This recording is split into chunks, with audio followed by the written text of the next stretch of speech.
I hope that this will help illustrate and illuminate why we drink what we drink today. I'm not going to talk about what you should drink. I'm going to talk about how some of the rules developed.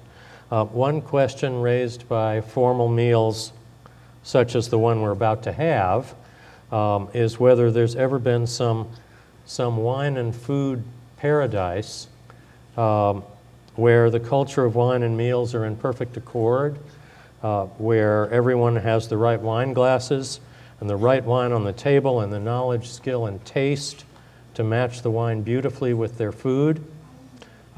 Could that perfect world be something like this chateau in Saint-Emilion that is, people probably recognize it, it's Angelus. I'll start with the fear of pairing, and then I'll get more into the history. In the US, the gentle irony of many New Yorker cartoons about wine, dating back to James Thurber, reveals that in the US, merely showing a sommelier presenting a bottle of wine to a customer creates an opportunity for humor. Is this the wine you selected at random? It barely matters, I've realized. A friend of mine who drew for the New Yorker put me into their compendium of all their cartoons, and it barely matters what the caption says as long as people see that posture of the sommelier. This is a big wine. I recommend you order some big food. What's funny is the suggestion of anxiety in the face of the vast choices possible in pairing wine and food. In fact, the humor is the same even without a caption and even without wine, because presenting craft beer as if it were wine brings back all the unease about pairing wine with food. In France, on the other hand, the situation's different, but also not without peril. In France, wine for some centuries has not been viewed as elitist, where it is in the United States. And ordinary World War I soldiers could give a salute to the plonk red wine known as pinard that they were given in their rations. At the beginning of World War I, French soldiers had a ration of a liter of pinard a day. By the end of the war, this was up to 2 liters a day. This popular postcard shows a man with less than his ration, but with some better wines. And here, in a French magazine, is what Julia Child once said she hoped for in the US, a serious discussion of what wines could work at McDonald's. Pairing wine with food in France is serious business, but it's not easy to analyze historically. Most historians who study food write little about wine and vice versa. That's curious because, unlike in many countries, in France almost all wine is consumed with meals.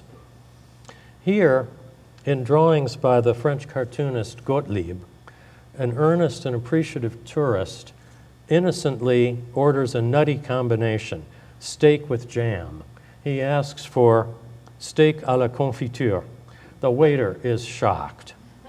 But showing kindness to a well-meaning but ignorant stranger, the waiter suggests ordering something less far-fetched or crazy, duck à l'orange.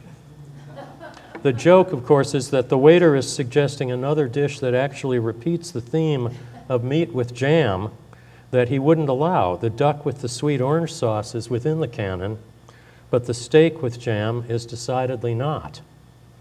The next day, in the bottom panel, the tourist has learned to order steak without jam, but he still shocks the waiter because he orders a powerful Burgundy.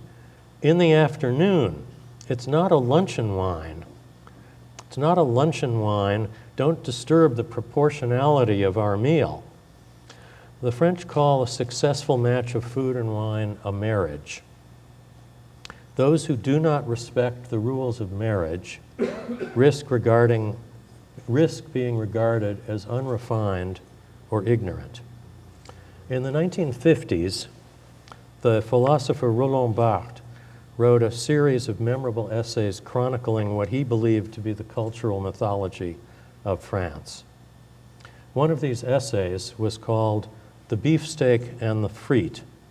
Barthes described the deep importance within French culture and the French psyche of having rare beef with red wine, probably the most important wine-food marriage. He wrote, "Steak participates in the same sanguinary mythology as wine.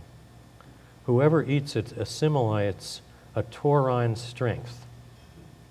Moreover," Barthes wrote, "knowing how to drink is a national technique which serves to qualify the Frenchman, to prove his performative power, his control, and his sociability."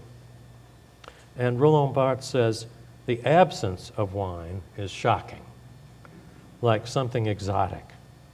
In this view, the marriage bond becomes so tight that the food and wine should be considered an inseparable entity.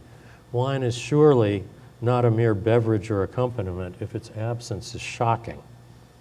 So where did these ideas come from, and how old are they? It turns out that wine pairing rules are not so primeval as one might think, and even the sanctified marriage of red meat and red wine has a mysterious history. As with other societal rules, the history is not easy to discern and not often written about. Often, food customs aren't written down because they seem obvious. French literary works often have vivid descriptions of food at meals, but then merely say something like, "the wines were exquisite," without telling us why or what those wines were. I've been looking for a long time for a literary example of someone who was embarrassed in a French novel for ordering the wrong wine. I haven't found that, and if anybody has ideas, I'd be interested in knowing. We do know that Marcel Proust was very nervous about selecting the right wines for his guests. You would think looking at paintings might help bring us some answers, but it rarely does. There must be some sort of pairing going on here, but there's no food on the table. In this cartoon, Louis XVI is the bird whose flight has been cut short by gluttony as he tries to flee France during the Revolution, and he's apprehended in a tavern in Varennes. We see what he's eating, a different bird, and the bottles on the floor give an idea about quantity, but we don't know what he's drinking. And of course, it was a propaganda cartoon. We don't know how accurate it was.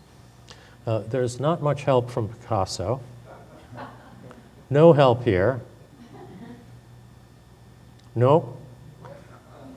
And perhaps here we have a hint that in the late 19th century, red wine went with rabbit. The national technique of knowing how to drink, celebrated by Barthes, can also be a burden. Here's the Cité du Vin in Bordeaux, a swirling modern building.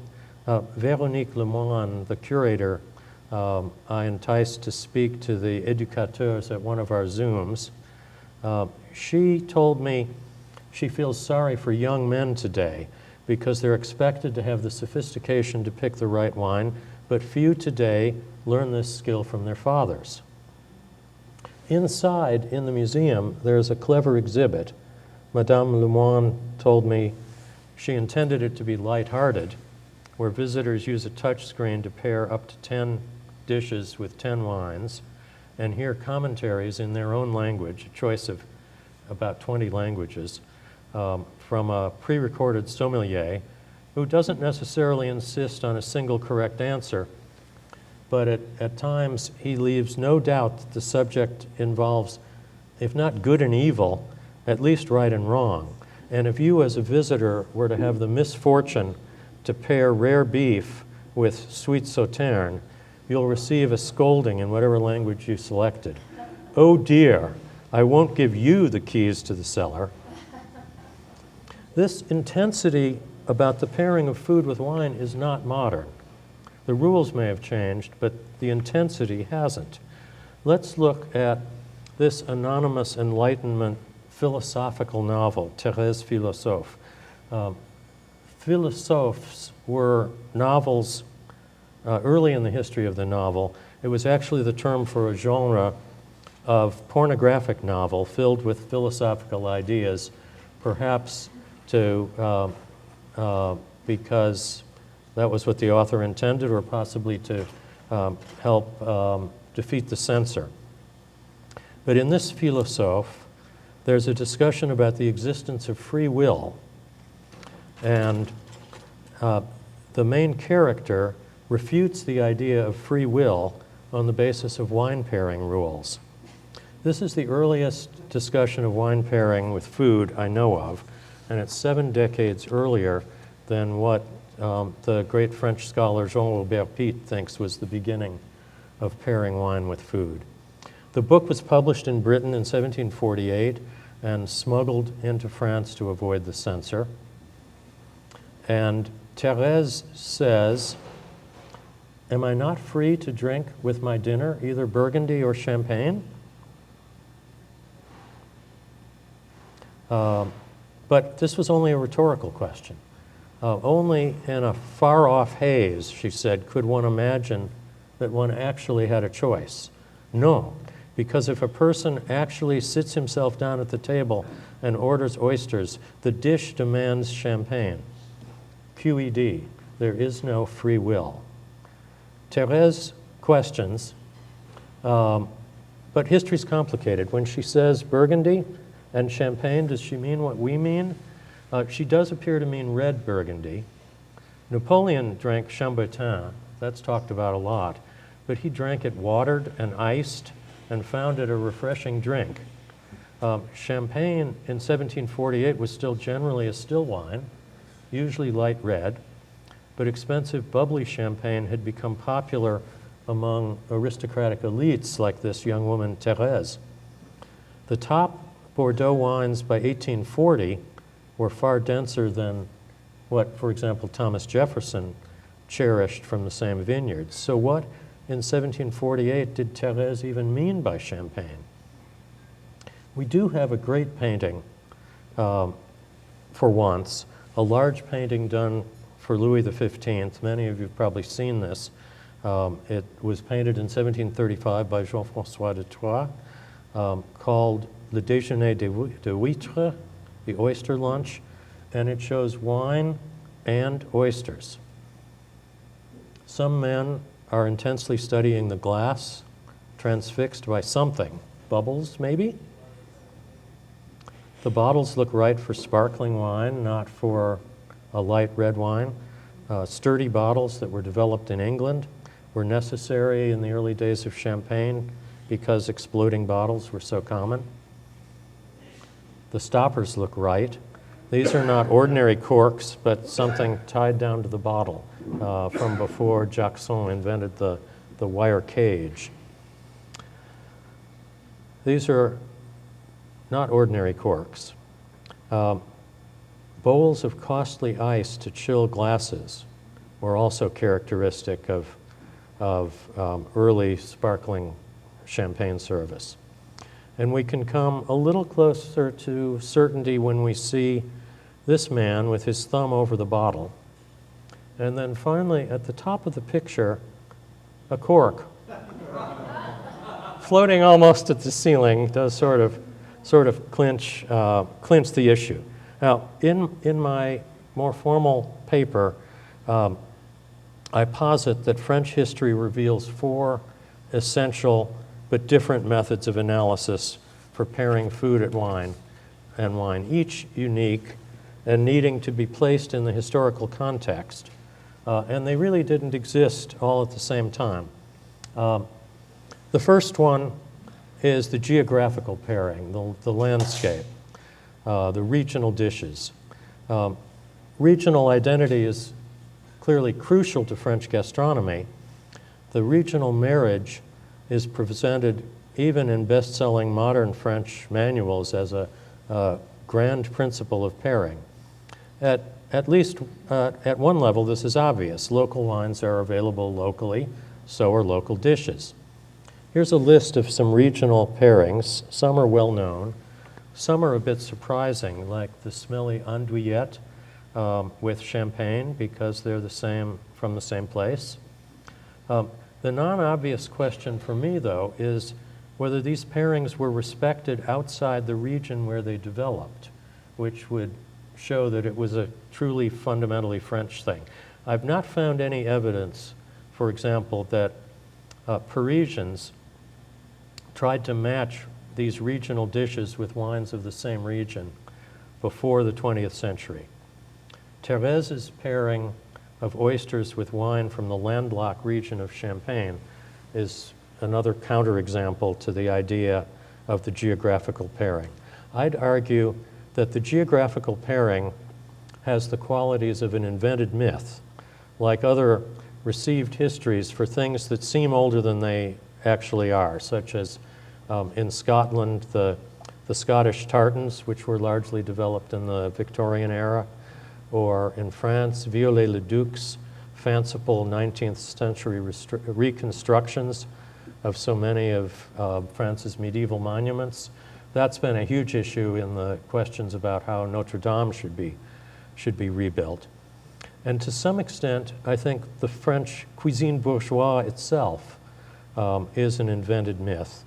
I think that regional pairings became important outside their region only because of two 20th century developments.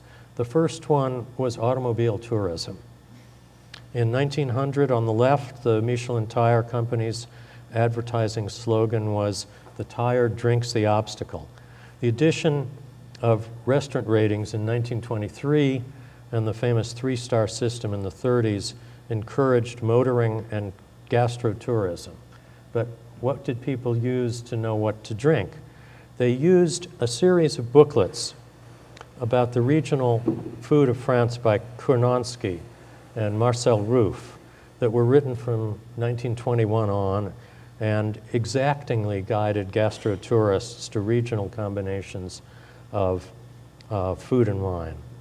Although it's interesting that the covers usually show wine or food, but never both.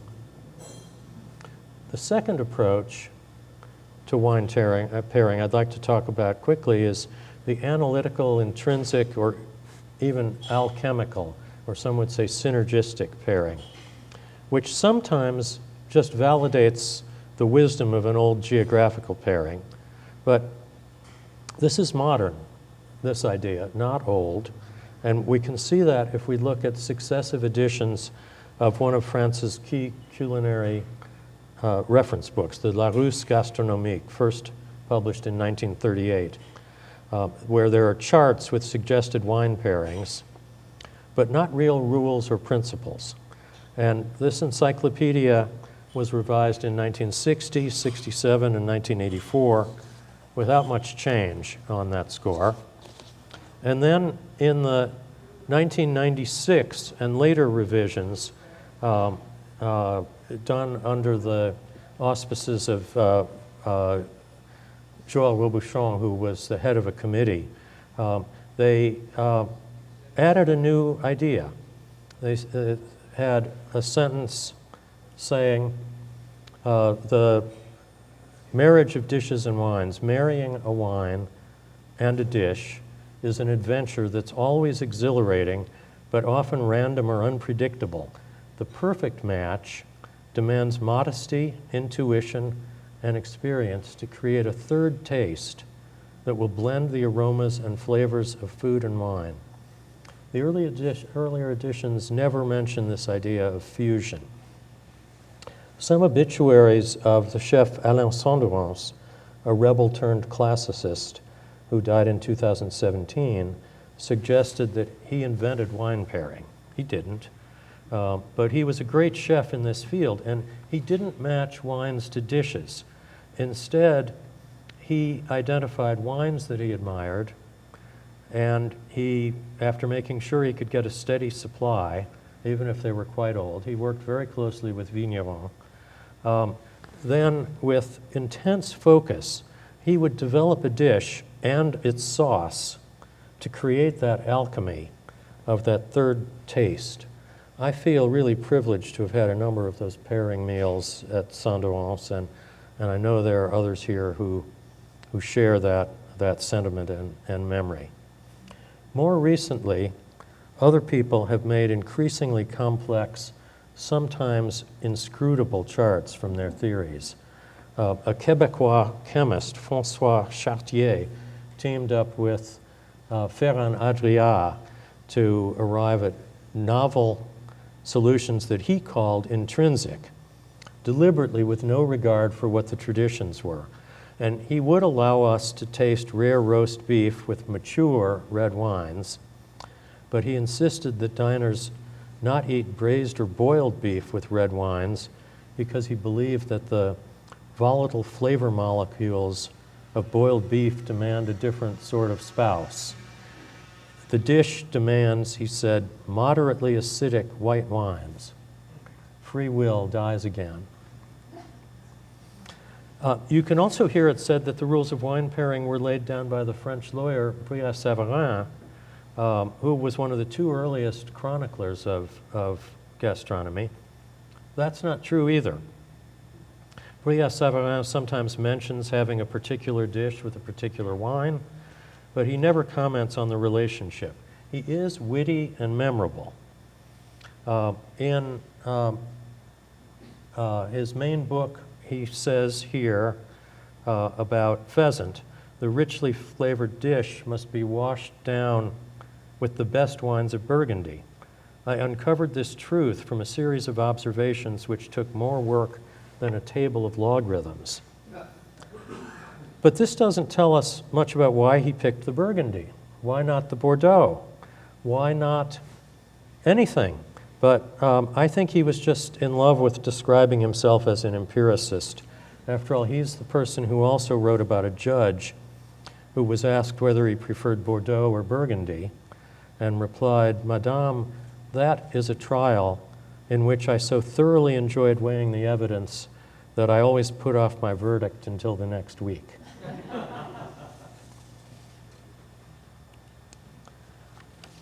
The third concept is the sequential pairing.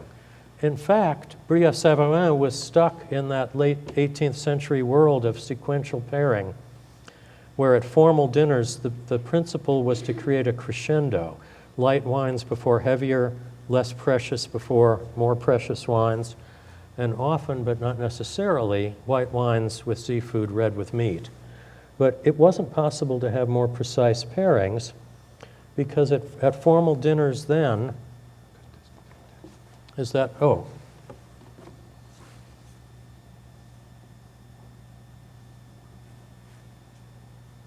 We've got it. At formal dinners then, many dishes were placed on the table at the same time, the so-called service à la française, the idea of serving one dish at a time, called Russian service, service à la russe, what later became known in the US as French service, only appeared in the 19th century.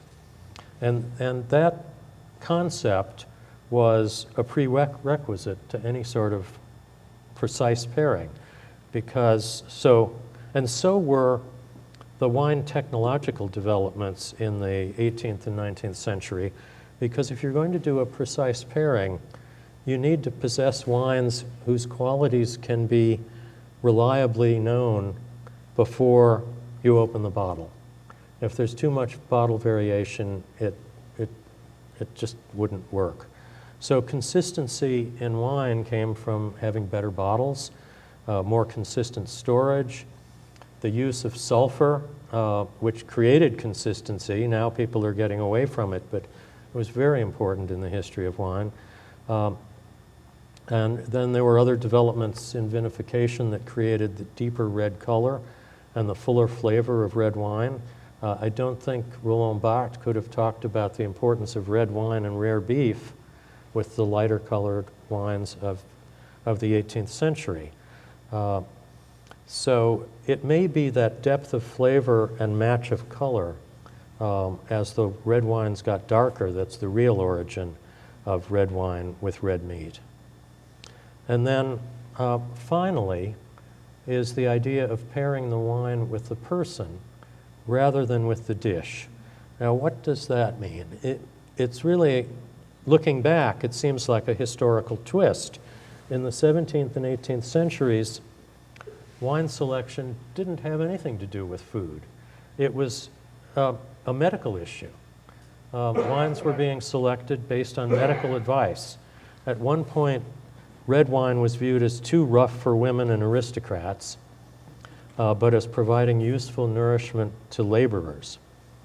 And Louis XIV's wines were, at least for the last half of his life, his very long life, his wines were selected by his physicians, who actually led vigorous national debates in every medical college in France about whether the king should continue to drink still wine from Champagne or switch to red Burgundy. And Dr. Fagon, who argued for Burgundy, also edged out his rivals to become the chief physician to the king, and the king began to drink aged, comparatively full-bodied Burgundy. This was a deep blow to the Champagne region and a major boost to Burgundy. But what foods would complement the wine were not even discussed. He had Burgundy, red Burgundy, with everything.